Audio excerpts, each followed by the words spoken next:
como integrantes de la comisión negociadora le presentamos el pasado 18 de mayo 2016. Nosotros como la comisión representamos a nuestros compañeros artesanos y comerciantes ixhuatecos. Como Juan Manuel Díez Francos cree que con darnos un no rotundo a nuestras demandas está todo resultado, queremos decirle que esa expresión no resuelve nada. Su cerrazón y el rompimiento que hizo a nuestro diálogo es lo que nos mantiene firmes en esta lucha, de la cual no nos moveremos hasta que hayamos instalado una mesa de diálogo. Hagamos una negociación inteligente con la autoridad a la cual representa. Necesitamos llegar a un acuerdo final. Solo así levantaríamos nuestra huelga. De no existir esa voluntad política, entonces continuaremos nuestra lucha aún a costa de nuestras vidas y nuestras existencias. Los pobres de México no tenemos nada que perder más que nuestras vidas hundidas en la pobreza de la desesperación y la desesperanza. Sin empleos, sin oportunidades, siendo golpeados brutalmente, como lo ha hecho Juan Manuel Díez Francos a nosotros cerca de 2 veces con la policía municipal, con los inspectores de comercio, el 20 de febrero y el 5 de abril 2016. ¿Qué valor tienen nuestras vidas que en un Estado de Derecho en el que nos golpean, nos agreden brutalmente por la gran necesidad que tenemos de trabajar, de vender nuestras artesanías, nuestras plantas de ornato para mantener a nuestros hijos y nuestras familias? Hoy 28 de mayo 2016 cumplimos 5 días en huelga de hambre y desde el pasado 24 de mayo informamos a la doctora Namiko Matsumoto Benítez, presidenta estatal de los derechos humanos en Veracruz, y al licenciado Manuel Antonio Sánchez Hernández, delegado en Córdoba, Veracruz, de la misma comisión que nos habíamos instalado desde las 12 del día 24 de mayo. Al mismo tiempo le solicitamos su intervención para que gestionara ante el ayuntamiento de Orizaba se nos pruebe una letrina, porque es lógico que en algún lugar tenemos que hacer nuestras necesidades. Además, solicitamos desde este primer día los servicios de un médico con célula profesional para que seamos atendidos y monitoreados en nuestro estado de salud diariamente. Sin embargo, es tristeza ver que a 5 días de la huelga de hambre, ninguna gestión de las solicitudes se ha concretado. Ojalá que el personal que elaboró la Comisión Nacional de los Derechos Humanos tuviera un poco más de sensibilidad y atendiera nuestras solicitudes. Juan Manuel Díez Francos sabe que ha violado el Estado de Derecho de nuestro país, ha violado nuestras garantías constitucionales y humanas. Eso fue lo que sucedió más específicamente con su tan cacaraqueada consulta ciudadana que celebró los días 13, 14 y 15 de marzo 2016, pero que no fue más que una consulta ciudadana patito. Esa consulta nosotros la bautizamos como la consulta de la discriminación. ¿A qué mente maquiavélica se le ocurre poner a consulta un derecho constitucional como un derecho de nuestro trabajo? Se pasó la Constitución General de la República Mexicana por el arco del triunfo, no importó las consecuencias. Ojalá les haya quedado claro tanto él como a todos los regidores de íntegros su cabildo que lo que instrumentaron no fue más que un shock mediático. El fallo que dio el Tribunal Electoral del Estado de Veracruz recientemente a través de la sentencia GDC 74-2016 determinó que el gobierno municipal no posee atribuciones legales para realizar el procedimiento y a su vez vigilarlo. Los medios señalaron muy claro que Juan Manuel Díez Francos, el síndico Enrique Hernández Olivares, el regidor, entre ellos el más defensor y achichincha de Díez Francos, regidor tercero por violar la ley pagarán una multa de 50 días de salario mínimo.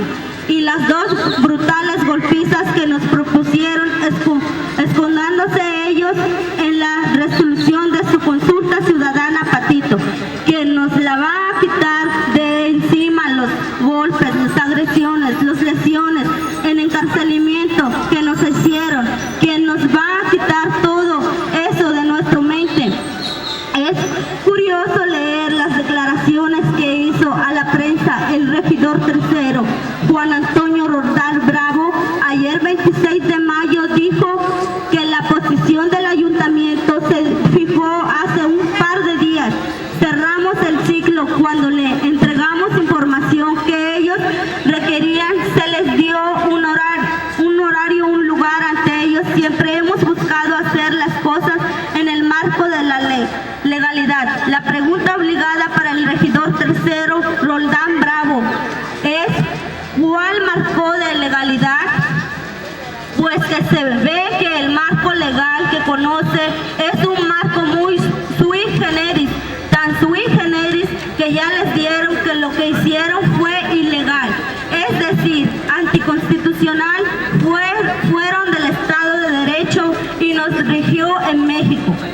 En el diálogo del 18 de mayo pasado, cuando tenían encendidos los ánimos Juan Manuel Díaz Francos y cuando nos dio un rotundo no a nuestros puntos de negociación planteados, hubiera preguntas claves que él nos hizo a las integrantes de la comisión. Nos preguntó qué teníamos nosotras los ixhuatecas que no tuvieran los orizabeños para favorecernos en los puntos de la negociación que nos habíamos atrevido a plantearles.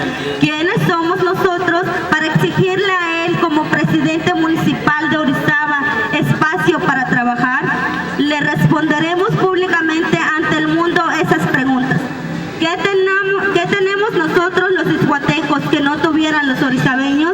Tenemos abundante oro blanco, que durante más de 30 años hemos compartido muy gustosamente con su pueblo y no hemos recibido nada a cambio.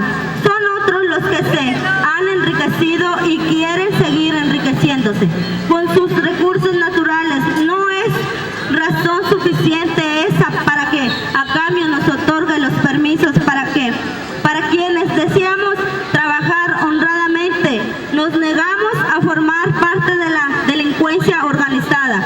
Nuestros hijos y nuestras familias no se merecen un final terrible. Ya se le olvidó al priista Juan Manuel Díaz Francos que durante su primera administración como presidente de Orizaba en el año 2009 se acudió con franja considerable de nuestro territorio para que su Orizaba crezca, porque ya no tenía para dónde crecer. Ya se le olvidó que firmó un contrato privado y corto con el traidor y detestable del entonces presidente priista de nuestro pueblo, Leonardo Cruz Flores, en término económico del impuesto prediales. ¿Cuánto abona esa franja de territorio a la economía de Orizaba? Podríamos hacer cuentas que sumada a las cantidades que se generan por nuestro oro blanco, ¿a cuánto ascenderán? ¿Cuánto oportunamos los ixhuatecos a la economía de Orizaba? No son esas razones justas para beneficiar a nuestras familias con unos permisos que pedimos mientras acreditamos el mercado de las altas montañas, en donde actualmente no se vende ni un peso. Por último, queremos preguntar a Juan Manuel Díaz Francos que si se siente ir a engañar a los ixhuatecos cuando andaba en plena campaña política para ser diputado federal, al prometer que nos iba a dar sus primeros 3 meses de sueldo para favorecer a nuestro pueblo. Bueno, menos mal, no fue en una campaña política y ya no llevó espejito, promesas que nunca nos cumplió y que aún seguimos esperando esos donativos para construir los crecimientos de un verdadero centro de rehabilitación que tanto falta hace para atender a nuestros jóvenes marcadependientes y a los alcoholismos. No cabe duda que para resolver un conflicto de esa naturaleza se necesita de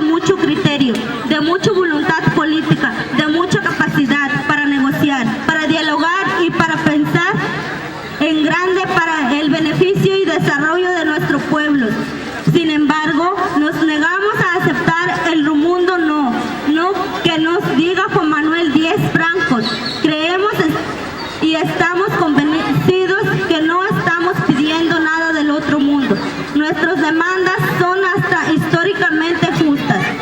Quieren hacer una verdadera consulta ciudadana en su pueblo, la aceptamos, pero apegados a la ley de referendo, plebiscito e iniciativa popular de Veracruz. Y acataremos lo que el pueblo rizabeño decida. Le lanzaremos el reto para que seamos histórica su segunda administración y que no se le olvide que su consulta ciudadana Patito fue echada abajo. Su acuerdo de cabildo del 11 de marzo a la resolución de la consulta ciudadana del 17 de marzo 2016 está en el bote de la basura. Tiene razón el historiador Agustín García Márquez cuando en su columna del 26 de marzo publicó: ¿en qué grado de descomposición social estamos cuando un cabildo como el de Orizaba le falta el respeto? Mejor aún, pasa por encima a las leyes de la Cámara de Diputados locales, del Estado, del Congreso de Veracruz, federal, del senador, de la Constitución General de la República, la Constitución del Estado de Veracruz, a los tratados internacionales que han signado nuestro país con la ONU, la Organización del Trabajo e inclusive la Declaración de los Derechos Humanos Universales. El tiempo que pertenecemos